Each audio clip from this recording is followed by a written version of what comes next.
नमस्कार दोस्तों, यह है राजस्थान की विधानसभा और इस विधानसभा में एक सदन है। उस सदन तक पहुंचने के लिए कई लोग कई सालों की मेहनत करते हैं। उस मेहनत के बाद में उस सदन तक पहुंचने का मौका मिलता है,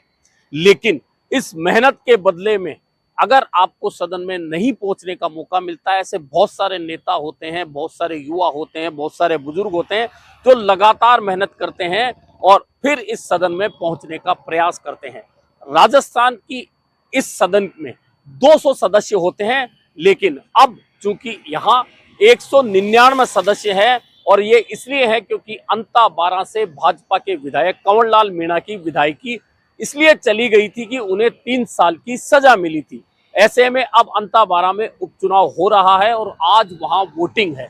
अब इस वोटिंग में वैसे तो 15 उम्मीदवार हैं, लेकिन 3 उम्मीदवार ऐसे हैं जो इस त्रिकोणीय संघर्ष के अंदर से निकलकर विधानसभा के इस सदन में पहुंचने के लिए प्रयास कर रहे हैं। कांग्रेस के प्रमोद जैन भाया हैं, भाजपा के मोरपाल सुमन हैं और निर्दलीय नरेश मीणा है, जिनके अंदर त्रिकोणीय संघर्ष है। उन 15 उम्मीदवारों के बीच से निकलकर इन 3 उम्मीदवारों ने इस मुकाबले को त्रिकोणीय बनाया है। और जहां तक मतदान की बात है, आज मतदान हो रहा है और 1 बजे तक जो मतदान हुआ है वह लगभग 48% यानी कि 47.77% मतदान हुआ है। और यह मतदान बताता है कि किस तरह से लोगों में उत्साह है और उत्साह के साथ वोट कर रहे हैं।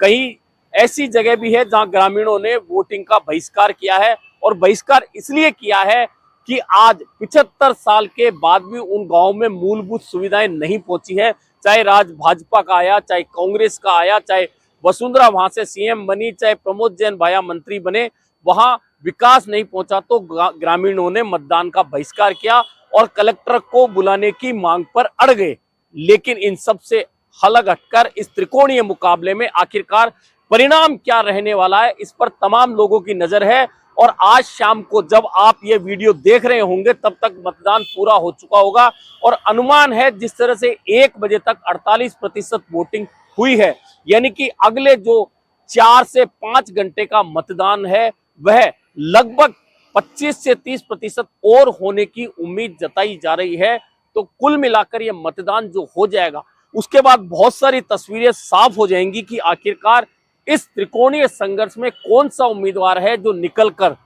जीत की राह पर चलेगा और इस विधानसभा के सदन में पहुंचेगा और मुद्दों पर बात करेगा, लोगों की बात करेगा, अपनी पार्टी की बात करेगा, अपनी राजनीति की बात करेगा। लेकिन अंता 12 मांगरोल सीट पर हो रहे इस उपचुनाव में कांग्रेस और भाजपा की प्रतिष्ठा जो दांव पर लगी है, दांव पर इसलिए लगी है कि 2 पूर्व उप मुख्यमंत्री, एक तरफ वसुंधरा राजे भाजपा के लिए तो कांग्रेस के लिए अशोक गहलोत ने जी जान लगाकर अपने अपने उम्मीदवारों को जिताने के लिए अपील की है। वहीं वर्तमान मुख्यमंत्री भजनलाल शर्मा की प्रतिष्ठा दांव पर लगी है, क्योंकि दिसंबर में इस सरकार के 2 साल का कार्यकाल पूरा होने वाला है और 2 साल का कार्यकाल पूरा होने वाला है। ऐसे मौके पर अगर वह सीट भाजपा बरकरार रखती है तो सरकार की वाहवाही होनी है। लेकिन अगर सरकार यह लूज कर जाती सीट और कांग्रेस की झोली में, यानी कि कांग्रेस के प्रमोद जैन भाया अगर सीट से जीत कर आ जाते हैं तो फिर कांग्रेस हमलावर हो जाएगी सरकार के 2 साल के कामकाज पर। और यह आरोप जरूर लगेंगे सरकार पर कि सरकार का कामकाज अच्छा नहीं था, इसलिए लोगों ने सरकार के खिलाफ वोट किया है। वहीं अगर इन दोनों उम्मीदवारों के बीच में त्रिकोणीय संघर्ष बनाने वाले निर्दलीय नरेश मीणा अगर वे कोई चमत्कारिक रूप से जीतकर आते हैं, हालांकि मुख्य मुकाबला पूरे चुनाव प्रचार के बाद में जो तस्वीर उभरी है, आज जो मतदान हो रहा है उसमें जो तस्वीर उभर रही है उसमें बहुत सीधा साइन है कि कांग्रेस और भाजपा के बीच में यहाँ स्पष्ट तौर पर मुकाबला नजर आ रहा है। और मुकाबला भी इतना नजदीकी है कि यहाँ जीत किसकी होगी, हार किसकी होगी कहना आसान नहीं है। और बहुत नजदीकी मुकाबले में मार्जिनल वोटों से ही किसी की जीत होने वाली है। लेकिन इन दोनों के बीच में नरेश मीणा के समर्थक यह बात मानने को तैयार नहीं है कि वे हारेंगे, क्योंकि चुनाव में जब माहौल होता है, माहौल को देखकर बहुत सारे लोग सोचते हैं कि इस माहौल के बदले में यह सारी जो भीड़ है वह वोटों में तब्दील हो जाएगी। लेकिन अधिकांश मौकों पर देखने को मिलता है कि जहां भीड़ होती है वहां वोट नहीं होते, जहां वोट नहीं होता वहां भीड़ नजर नहीं आती है। और चुनावी मैनेजमेंट जिसका जितना बेहतर होता है, यानी कि बूथ पर अंतिम समय पर जो अपने समर्थकों को, अपने वोटर को पहुंचाकर वोट डलवा लेता है, ईवीएम का बटन दबवा लेता है, वह सीधा सीधा जीतकर विधानसभा में या लोकसभा में पहुंचता है। लेकिन अधिकांश उम्मीदवार माहौल के भरोसे रहते हैं और कई बार मात खा जाते हैं। ऐसा कई चुनावों में देखने को मिला है कि माहौल किसी के पक्ष में नजर आ रहा है लेकिन परिणाम किसी के पक्ष में चला जाता है। और अंता 12 मांगरोल का यह चुनाव है, इसमें पहले दिन से प्रमोद जैन भाया जो कांग्रेस के उम्मीदवार, चूंकि उनकी उम्मीदवारी की घोषणा जल्दी हुई थी, ऐसे में उनका प्रचार पहले से गति पकड़ गया और वे आगे नजर आ रहे थे। भाजपा के उम्मीदवार की घोषणा देरी से हुई तो कहीं ना कहीं मोरपाल सुमन पिछड़ते दिखे और एक बार तो ऐसा लग रहा था कि भाजपा इस चुनाव में बहुत पीछे रह जाएगी। लेकिन अचानक पूर्व मुख्यमंत्री वसुंधरा राजे की एंट्री क्या हुई, चुनाव का रंग ही बदल गया। और चुनाव का रंग जब बदल गया तो भाजपा जो बहुत कमजोर नजर आ रही थी, मोरपाल सुमन जो बहुत कमजोर नजर आ रहे थे, अचानक मुख्य मुकाबले में आकर खड़े हो गए। लेकिन वहीं निर्दलीय नरेश मीणा जो युवाओं की फौज के साथ में पहले दिन से नामांकन के साथ से ही वे माहौल बनाने में कामयाब रहे, क्योंकि माहौल जो चुनाव में होता है वह हमेशा युवा बनाते हैं। और चूंकि नरेश मीणा भी युवा है और नरेश मीणा के समर्थक भी युवा हैं, ऐसे में नरेश मीणा ने चुनाव के एक भी दिन ऐसा नहीं लगने दिया कि वे इस दौड़ से बाहर हैं। हालांकि उन पर एक ही समाज के वोटों की ओर ध्यान देने का बार बार आरोप लगा है। वहीं नरेश मीणा की जो शैली है राजनीति की, उस शैली के अंदर वे नकारात्मक राजनीति को ज्यादा बढ़ा रहे हैं। और कहीं ना कहीं जो समझदार लोग हैं, एक उम्र के बाद का जो वोटर है, जो परिपक्व वोटर है, वो इस बात को कहीं भी पसंद नहीं कर रहा। हालांकि युवाओं में नरेश मीणा, खासतौर पर ग्रामीण युवाओं में पसंद किए जा रहे हैं। लेकिन पसंद का मतलब क्या वह है कि नरेश मीणा को पसंद करने वाले तमाम लोग उनको वोट भी दे रहे हैं। कई बार चुनाव में ऐसा भी होता है कि आपको नजर आ रहा है कोई व्यक्ति किसी के साथ,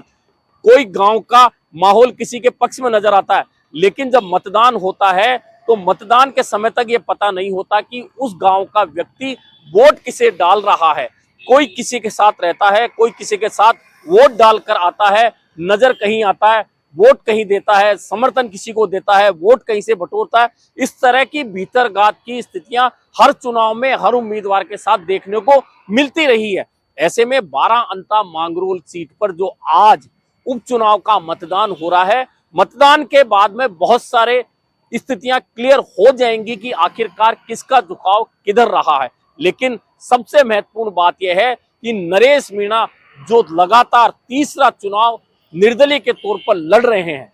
क्या वे बहुत ज्यादा वोट लेकर जाएंगे, और जाएंगे तो वे वोट किसके लेकर जाएंगे। और इस चुनाव से एक तस्वीर और क्लियर होने वाली है कि क्या नरेश मीणा सिर्फ वोट काटू उम्मीदवार बनकर रहने वाले हैं, क्योंकि 23 महीने में तीसरा चुनाव है, 2 चुनाव वे हार चुके हैं निर्दलीय तौर पर, तीसरा चुनाव भी वे हार जाएंगे तो एक उनकी पहचान बन जाएगी कि ये सिर्फ वोट काटने के लिए चुनाव लड़ते हैं। और अगर उनकी ये पहचान बनती है तो राजनीति में, चूंकि वे युवा हैं और युवा के साथ में अगर यह पहचान हो जाती है तो आगे की उसकी राजनीति बहुत नुकसानदायक हो जाती है। आपने सुना होगा पूर्व मुख्यमंत्री अशोक गहलोत ने जब बयान दिया था, भाषण दिया था, तो पहला बयान उनका यह था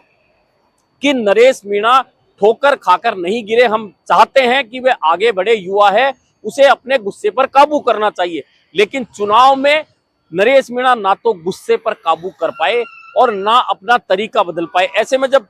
आखिरी सभा संबोधित करने पूर्व मुख्यमंत्री अशोक गहलोत गए थे तो उन्होंने सीधा सीधा निशाने पर नरेश मीणा को लिया था और कहा था कि कौन से लोग हैं जो इनको बहका रहे हैं। और इस तरह एक युवा की राजनीति, उन्हें अगर गुस्से पर काबू नहीं करना आता, अगर वे गुस्से पर काबू कर लेते तो निश्चित है कि उनका भविष्य उज्जवल होता। लेकिन वे ऐसा नहीं कर पाए, और वे ऐसा नहीं कर पाए तो कहीं ना कहीं राजनीतिक रूप से लोग उनका इस्तेमाल कर रहे हैं। अब उनका इस्तेमाल कौन कर रहा है, क्यों कर रहा है, कैसे कर रहा है, कुल मिलाकर पूर्व मुख्यमंत्री ने एक युवा को समझाने का प्रयास किया था, लेकिन नरेश मीणा पर इस बात का कोई असर नहीं पड़ा। अब देखना यह है कि इस तरीके से चुनाव लड़कर नरेश मीणा क्या वोट काटू उम्मीदवार के रूप में अपनी पहचान बनाकर रह जाते हैं, क्योंकि 2028 का विधानसभा चुनाव आने में भी 3 साल से ज्यादा का समय है और 3 चुनाव हारने के बाद में अगले 3 साल तक मेहनत करके अपने लिए जगह बनाना कोई आसान काम नहीं होता। देखना यह है कि अब जब अंता 12 मांगरोल में मतदान समाप्त होने के बाद जो तस्वीर उभर कर आएगी उसमें भी अंदाजा होगा। क्लियर कुछ भी नहीं कह पाएंगे, लेकिन यह तस्वीर एक मोटी मोटी उभर कर आज मतदान जब दोपहर तक हो चुका है, अभी 3 बजे का टाइम है और 55% के आसपास मतदान हो चुका है, तो उसमें तस्वीर जो उभर कर आ रही है तो यह तय है कि दोनों प्रमुख दल कांग्रेस और भाजपा के बीच में मुकाबला सिमट चुका है। उस सिमटते हुए मुकाबले में नरेश मीणा आखिरकार किसके वोटों में ज्यादा सेंध लगाकर उस पार्टी को